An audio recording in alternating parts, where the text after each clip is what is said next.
Yes, in my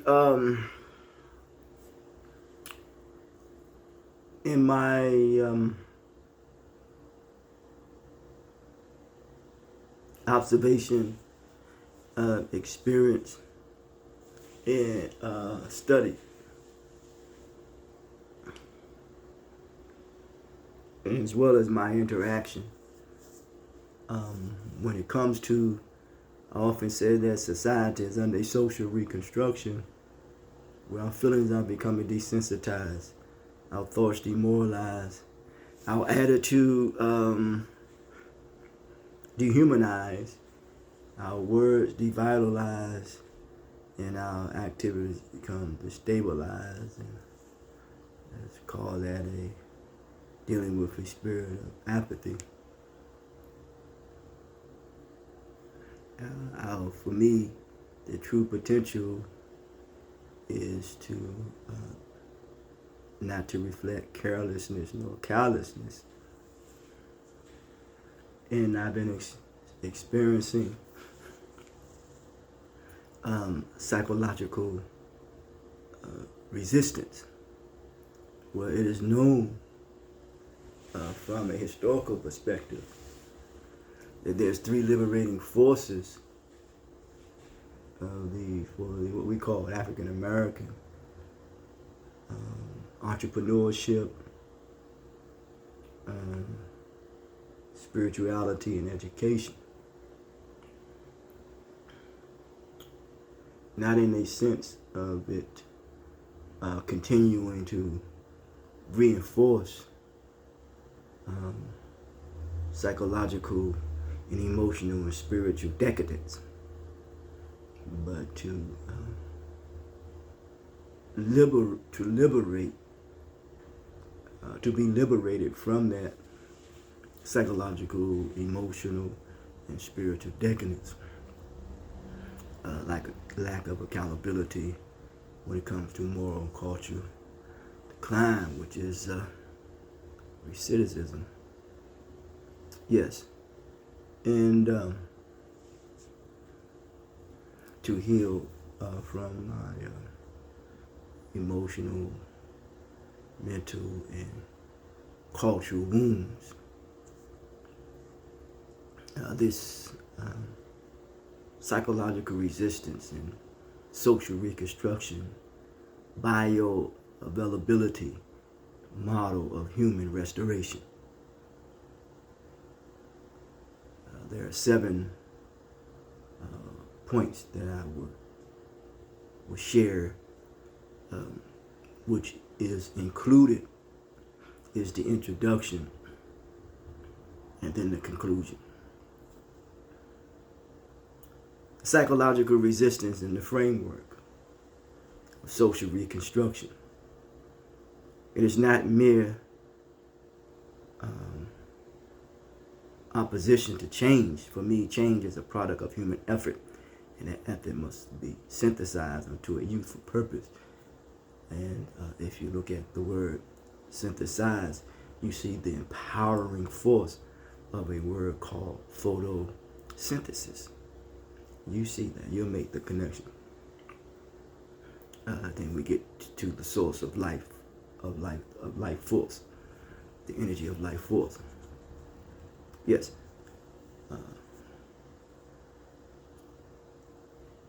And change, when we go to the store, we give money, we want our change back.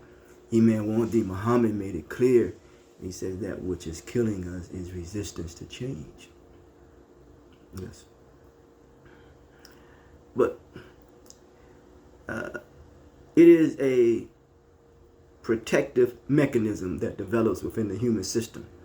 And we're talking about the concept of psychological resistance. You're talking about bioavailability.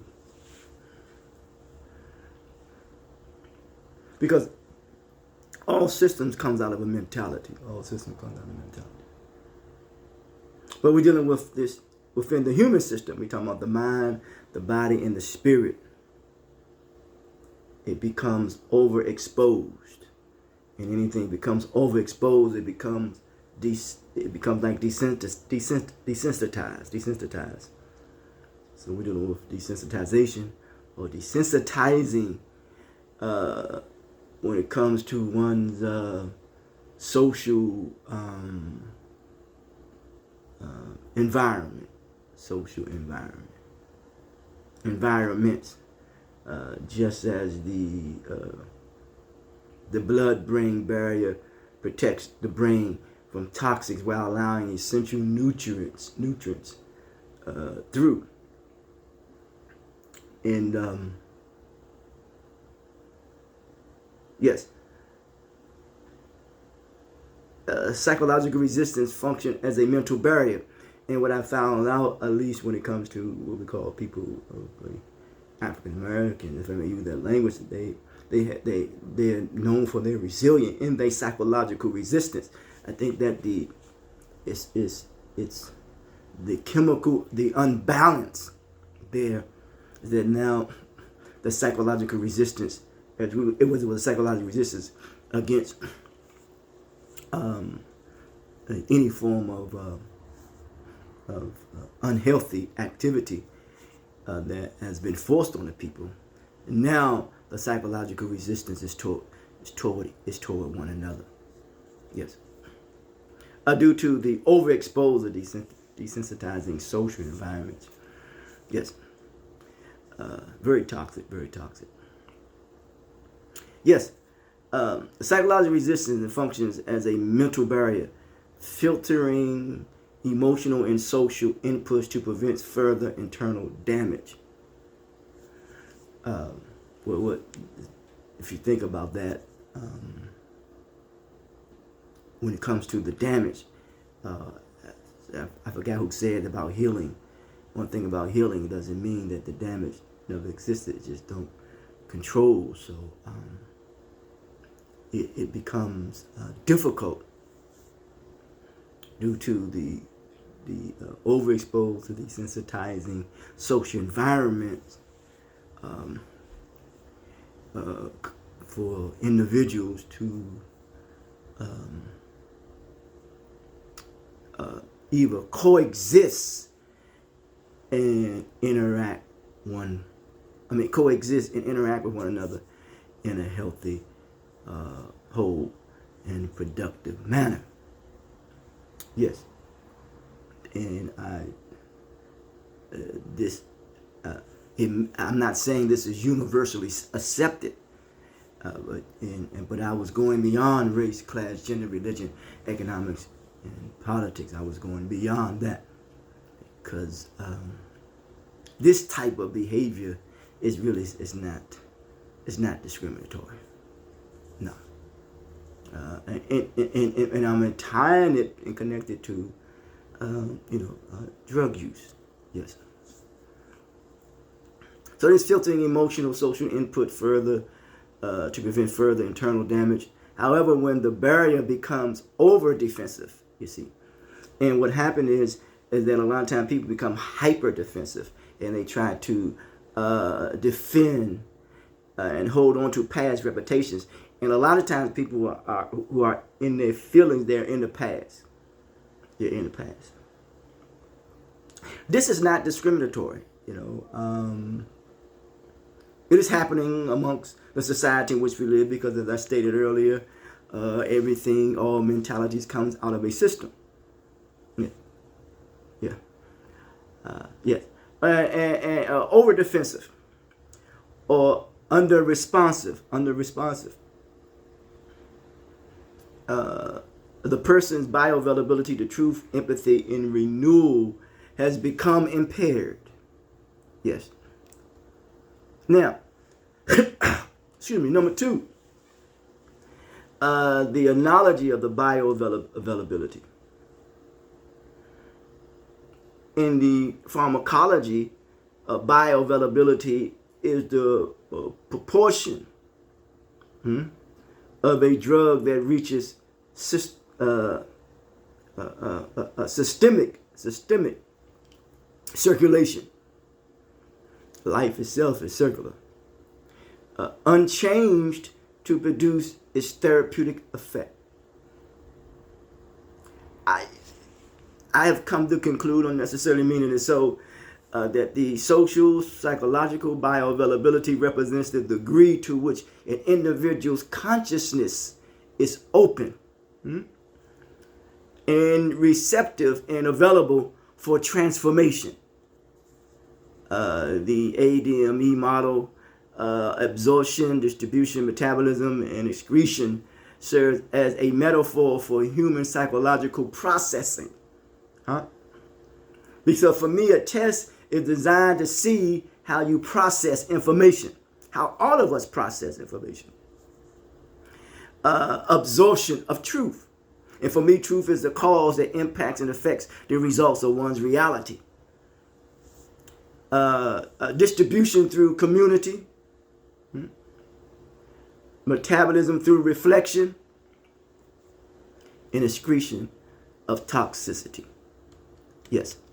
3, desensitization, and the breakdown of human bioavailability.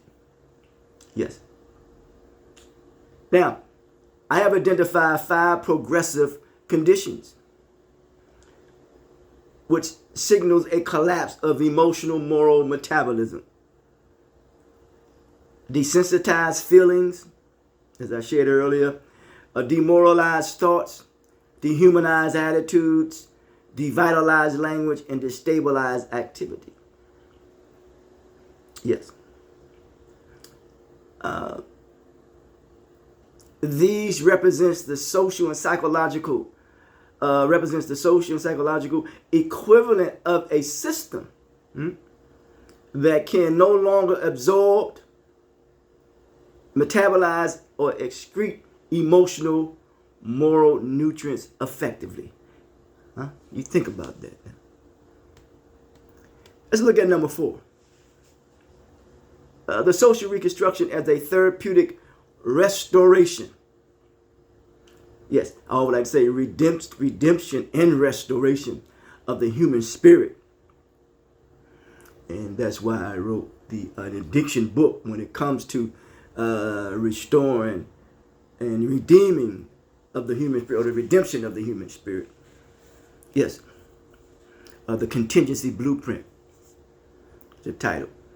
So this social reconstruction aims to restore human bioavailability, to make the individual and society available again for divine, moral, and emotional circulation. Yes.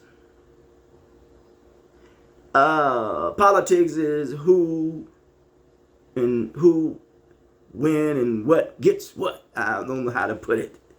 It is, so we're dealing with how things are distributed and how it is circulated. And now we get into also what we could call propaganda.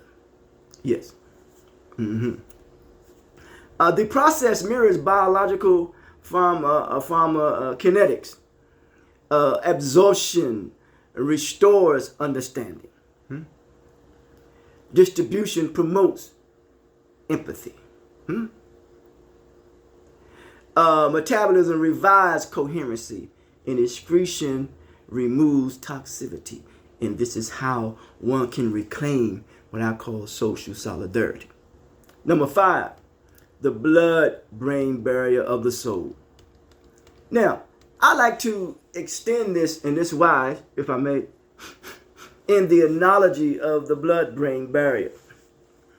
And one brother would call the blood is the society, the society. Now,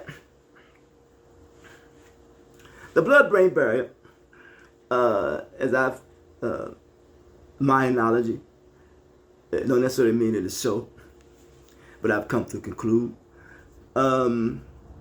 is to describe the souls, because this is the souls. The soul is an investment. Yes. This life that is in us is an investment.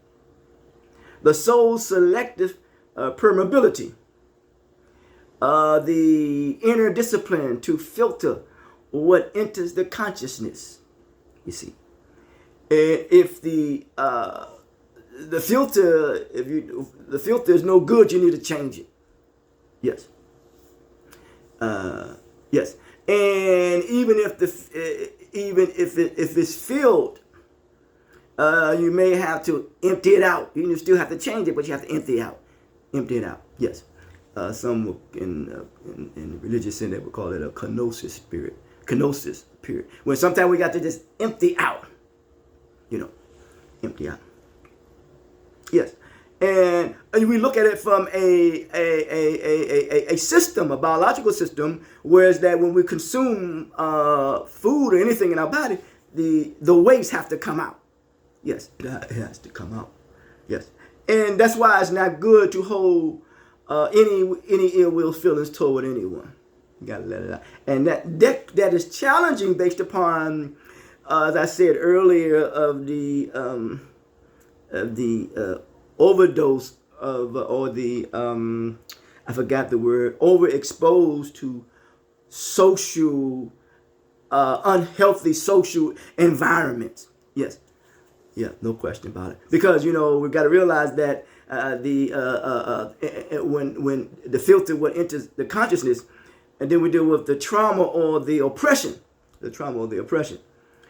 this barrier may either tighten or excessively become porous. You know how stuff come out of our pores. You only got a minute. It's a little daylight. For in life you have an enter, you have an exit. Yes. The true balance is the essence of spiritual maturity.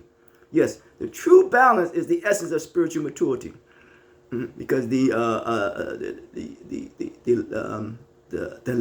Latin word for substance is essence. So abuse our essence. Yes, of spiritual maturity and psychological resilience. Yes.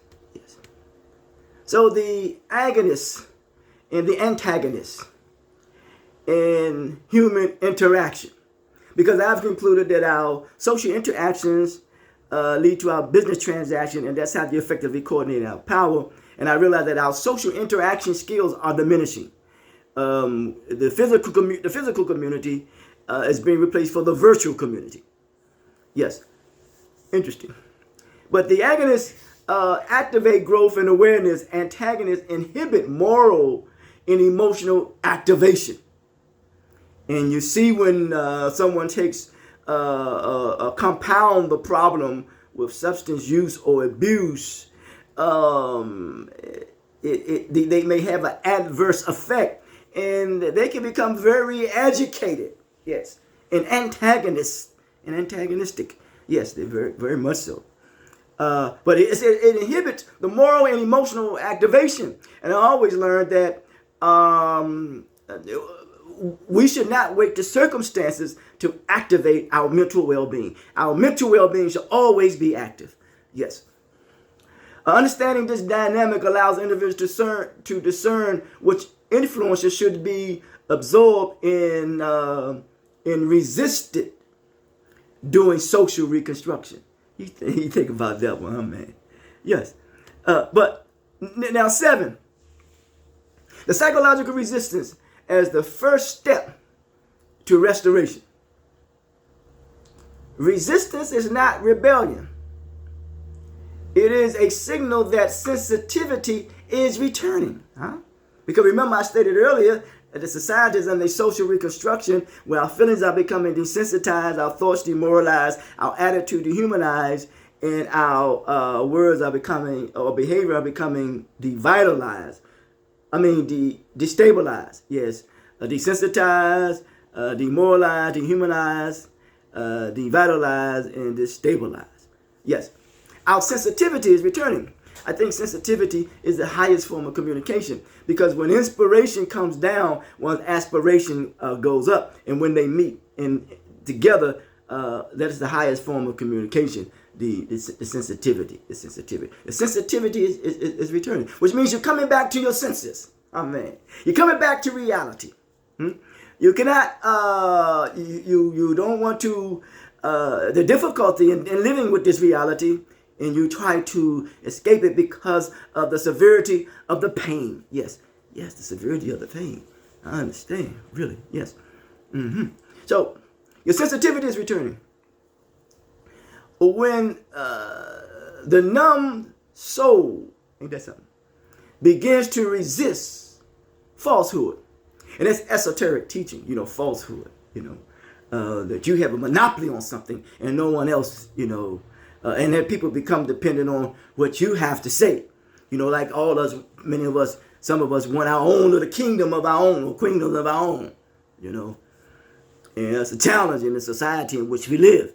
That's okay. That's overexposed, being overexposed to even certain thinkings and certain even environments. Yes, that are very toxic, whether we want to accept it or know it or not. Yes. So yes, injustice and oppression. But even what Muhammad says, that suppression is worse than slaughter when you suppress one's potential, human potential. Yes, because we all here to reach our full potential. And that is not to reflect carelessness and callousness. Yes. Which indicates the circulation of consciousness. The circulation, because the prefix of the word negative is to block. And the prefix of the word positive is to add access to. So we want the circulation, a constant flow of consciousness, because the circulation of flow of consciousness is being restored. Amen. Ain't that something? This can become very uncomfortable. Yes, ain't that something, man? Ain't that something? And this is a form of discomfort. But in that level of uncomfortability, like I always say, if I come to learn to know that and that I always say, something that literature that I inherited is that the 5 ways to forgive yourself is first to release negativity, and 2 is to accept the unacceptable, and 3 is to learn the lesson, and 4 is to move forward, and 5 is to show self-compassion, be more kinder to yourself. And I realized that when there is change, you become uncomfortable. Ain't that something, man? Uncomfortable. But this discomfort is a vital sign of recovery. Because when you go to the doctor want to know your vital signs. They say, well, where you live at? They say, oh, I see what's going on, But yes. So, in conclusion, the bioavailability of the human spirit, as I come to learn to know,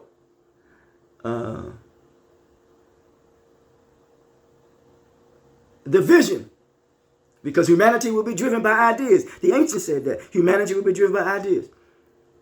The vision of social reconstruction of what I've called. So it parallels the spiritual pharmacology of the soul.